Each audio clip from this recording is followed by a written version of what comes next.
The objective of this lesson is to compare the size of the product to one factor based on the size of the other factor. In this lesson, we will not be multiplying to obtain an answer to equations. Instead, we will use reasoning to compare and identify whether products will be larger or smaller than one of the factors. Let's begin with the following question. Shelley ran 3 times as far as Sunny. Who ran farther? We will draw a picture to help explain our reasoning. Notice the question does not include any values, so we are unable to calculate the exact distance either child ran. Instead, we are looking only at how the distances relate to each other. Here is one way to represent the question. The blue bar on top represents Sunny's distance, while the 3 orange bars below represent Shelley's distance. Here we can visually see that Shelley ran 3 times as far as Sunny. In other words, Shelley's distance is equal to 3 of Sunny's distances. The next question asks, Leon and Trudy participated in the school walkathon. Leon raised $5 and Trudy raised $35. Draw a picture representing the problem and write 2 comparison statements and corresponding equations. We might consider that Leon raised $30 less than Trudy, or that Trudy raised $30 more than Leon. We could write equations such as 35 minus 30 is equal to 5, or 5 added to 30 is equal to 35. This is known as additive comparison. Visually, we can show this comparison by using a line diagram. The blue line represents the amount Trudy raised, $35 in this case, while the green line represents the amount Leon raised, $5.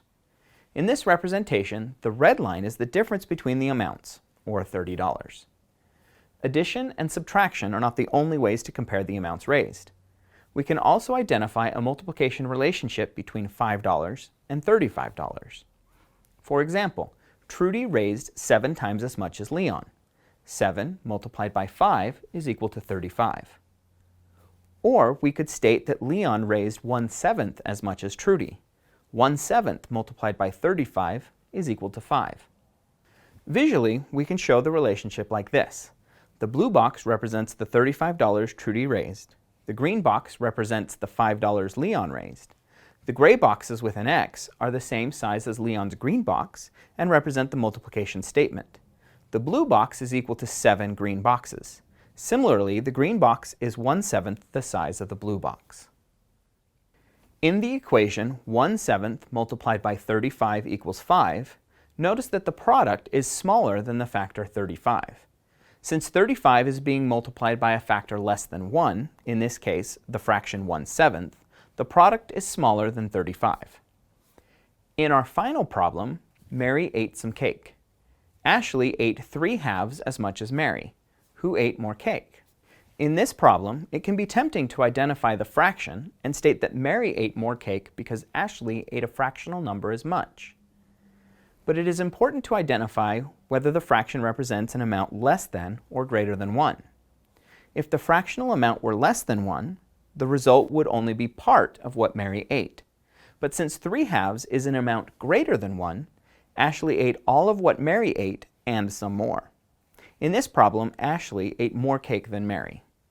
In short, multiplying by a value less than 1 results in a product less than the original factor, while multiplying by a value greater than 1 results in a larger product. We can see this more directly with the following chart. In line A, 3 is being multiplied by 1/3. Since 1/3 is less than 1, the result will be less than 3, because the expression represents only part of 3. Line B states 7/2 multiplied by 3. Because 7/2 is greater than 1, the result will be greater than 3. Similarly, in line C, 5 times 3. 5 is greater than 1, so the product will be a value greater than 3. The objective for this lesson was to compare the size of the product with the size of one factor using the second factor as a guide. We met this objective by looking at various multiplication problems and identifying a pattern. Multiplying by a factor less than 1 results in a product less than the other factor, while multiplying by a factor greater than 1 results in a product greater than the other factor.